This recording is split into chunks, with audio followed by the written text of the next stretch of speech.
তুলেও করা যায়, হাত না তুলেও করা যায়, যেভাবে আল্লাহরে ডাকেন তিনি শোনেন কিনা। আল্লাহর হাবিব বলতেন ইন্নাল্লাহা হাইয়ুন কারীম, আল্লাহ খুব লজ্জাশীল। আল্লাহ কি? আল্লাহর হাবিব বলতেন কেউ যদি হাত তুলে আল্লাহর কাছে দোয়া করে আর চায় ওই হাত ফিরিয়ে দিতে আল্লাহর নাকি লজ্জা লাগে। সুবহানাল্লাহ কইতে পারলেন না? আবার দোয়া যখন করবেন আল্লাহর নামগুলো উচ্চারণ করে দোয়া করবেন। আল্লাহর অনেকগুলো সুন্দর নাম আছে না নাই? ইন্নালিল্লাহি 99 ইসমা, আল্লাহর রয়েছে 99টা সুন্দর সুন্দর নাম। এই নামগুলো যে মুখস্থ করবে, নামের হক যেই ব্যক্তি আদায় করবে, তারে জান্নাতের মালিক বানায় দিবে কে? দোয়া যখন করবেন আল্লাহর আসমাউল্লাহিল হুসনা গুলো বলে বলে আল্লাহরে ডাকবেন।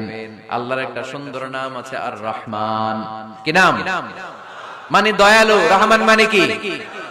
দয়াময়। রহমান শেখালেন কোরআন, বানালেন ইনসান, শেখালেন বায়ান। দয়াময় রহমান শেখালেন কোরআন, বানালেন ইনসান, শেখালেন বায়ান। দয়াময় রহমান শেখালেন কোরআন, বানালেন ইনসান, শেখালেন বায়ান। সুবহানাল্লাহ পড়েন। দয়াময় মেহেরবান, তিনি রহমান। এজন্য দোয়ার শুরুতে তারা ডাকেন, বলেন ইয়া রহমান। সবাই পড়েন ইয়া রহমান, ইয়া রহিম, ইয়া গফুর, ইয়া গফফার, ইয়া সত্তার, ইয়া জব্বার। দোয়ার শুরুতে এই নামগুলো ধরে ধরে যদি আবেগ নিয়ে ভালোবাসা নিয়ে আল্লাহরে ডাকেন, দোয়া কবুল করে নিবে কে? এই দোয়ার মাঝখানে যদি এক ফোঁটা চোখের পানি ফেলতে পারেন কবুল হবে? কবুল করবে কে? চোখের পানি ফেলবার চেষ্টা করবেন। নিজেকে যত ছোট করে আল্লাহর কাছে উপস্থাপন করা যায়, যত ছোট করা যায় নিজেকে। আল্লাহর হাবিব সাল্লাল্লাহু আলাইহি ওয়াসাল্লাম মহাবিশ্বের শ্রেষ্ঠতম মানুষ, তিনি দোয়ার সময় আল্লাহরে বলতেন আল্লাহুম্মা ইন্নী আবদুক, আল্লাহ আমি আপনার দাস, আমি আপনার গোলাম। ওয়াবনু আবদিক, গোলামের ঘরের গোলাম। ওয়াবনু আমাতিক, দাসীর ঘরের গোলাম, বান্দির ঘরের গোলাম। আমার বাবা আব্দুল্লাহ আপনার গোলাম, আমার মা আমেনা আপনার দাসী। সুবহানাল্লাহ পড়বেন না? কিভাবে নিজেকে ছোট করতে হয় আল্লাহর হাবিব সাল্লাল্লাহু আলাইহি ওয়াসাল্লাম ছোট করতেন। গুনার কথাগুলো স্মরণ করবেন, আল্লাহরে বলবেন আল্লাহ আমি ছাড়া তোমার অনেক বান্দা আছে, কিন্তু তুমি ছাড়া আমার আর কেউ নাই। ঠিক কি না? এভাবে যত ছোট করে নিজেকে উপস্থাপন করা যায় দোয়াতে, এই দোয়া কবুল করে নেবে কে? এরপরে সম্মিলিত যদি দোয়া হয়, যিনি দোয়া করবেন তার প্রতিটা দোয়ার পরে আমিন বলা সুন্নাহ। যদি কেউ দোয়া করে রব্বানা আতিনা ফিদ দুনিয়া হাসানাহ ওয়া ফিল আখিরাতি হাসানাহ ওয়া কিনা আযাবান নার, তখন সবাই কি বলবেন? আমিন।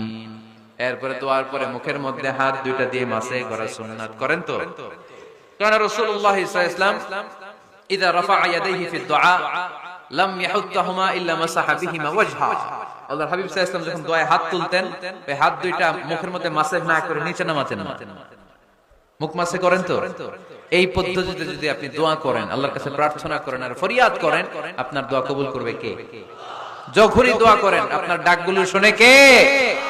তারপরে বিশেষ কিছু সময় আছে, বিশেষ কিছু মুহূর্ত আছে, ওই মুহূর্তগুলোতে দোয়া করলে দোয়া কবুল করে কে? এর মধ্যে একটা মুহূর্ত হলো তাহাজ্জুদের মুহূর্ত। কিসের মুহূর্ত? তাহাজ্জুদ পড়েন তো আপনারা? হ্যাঁ, এখন আওয়াজ নাই গলায়।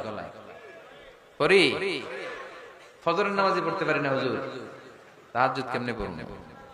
ومن الليل فتهجد به نافلة لك عسى أن يبعثك ربك مقاما محمودا।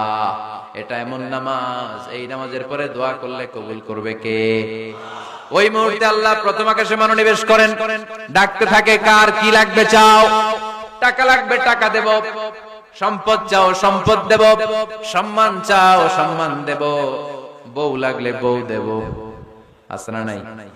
লাগবে না? এদিকে তো বেশিরভাগ অবিবাহিত মনে হচ্ছে। বিয়ে করো নাই কারা কারা দেখি? খাইছে। সবার তো বউ লাগবে দেখা যায়। আল্লাহর কাছে চাইবা, দিবে কে? দেয়ার মালিক কে? মনের বাসনা পূরণ করে কে? ওই আল্লাহর কাছে যেন আমরা চাই। বিয়ের কথা শুনলে সব সজাগ, আর ঘুমে ধরে না। এখন সজাগ জাতি, চাইতে হয়। যুবক ভাইরা চাইতে হবে আল্লাহর কাছে, নেককার স্ত্রী চাইতে হয়। নেককার সন্তান চাইতে হয়। তাহাজ্জুদের সালাতে যেন আল্লাহর আমরা বলতে পারি, আল্লাহ এমন জীবন সঙ্গিনী দাও, রূপবতী, গুণবতী, নেককার, যার সাথে দুনিয়াতেও থাকবো, জান্নাতেও থাকবো। ঠিক কিনা? এই দাম্পত্য জীবন কি শুধু দুনিয়ায়? আমার স্ত্রী আমার সাথে জান্নাতে যাক, আমি চাই কি চাই না? মুমিনরা দুনিয়াতেও একসাথে, জান্নাতেও একসাথে। ঠিক কিনা? তাহাজ্জুদের দোয়া আল্লাহ ফিরায় না।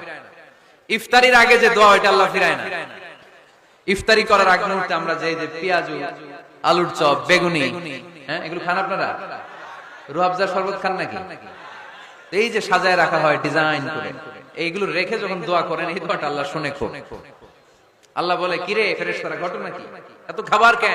আল্লাহ রোজা রাখছে, কি চায়? আল্লাহ ক্ষমা চায়। তো খায় না যে তৃষ্ণার, তো আল্লাহ আপনার ভয় আমারা দেখছে না, আল্লাহ আপনারা দেখে নাই, জান্নাত দেখে নাই, আমার জাহান্নাম দেখেছে আল্লাহ কিন্তু জানে। তারপরে ফেরেশতাদের মুখ থেকে বের করা হবে, সুবহানাল্লাহ পড়েন। আমার জাহান্নাম দেখেছে কিনা বলো। ফেরেশতারা বলে, না জাহান্নাম দেখে নাই। আমার জান্নাত দেখেছে কিনা বলো। জান্নাতও দেখে নাই, কিছুই দেখে নাই, আপনারও দেখে নাই। আল্লাহ এবার খুশি হয়ে যাবে। আমার খুশির জন্য, আমার ভয়ে তৃষ্ণার্ত ক্ষুধার্ত সামনে খাবার হাত বাড়ালেই খেতে পারে, গ্লাসটা তুললেই পান করতে পারে, আমার ভয়ে খায় না। আমার ক্ষমা চায়, আমার কাছে ক্ষমা প্রার্থনা করে। এখন আমার বান্দা যা দোয়া করবে, বান্দার সব দোয়া আমি কবুল করে নেব। আল্লাহর ভালোবাসা সফট কর্নার খুব গ্রো করে, ঝুপবো যে খুব মারতে হবে।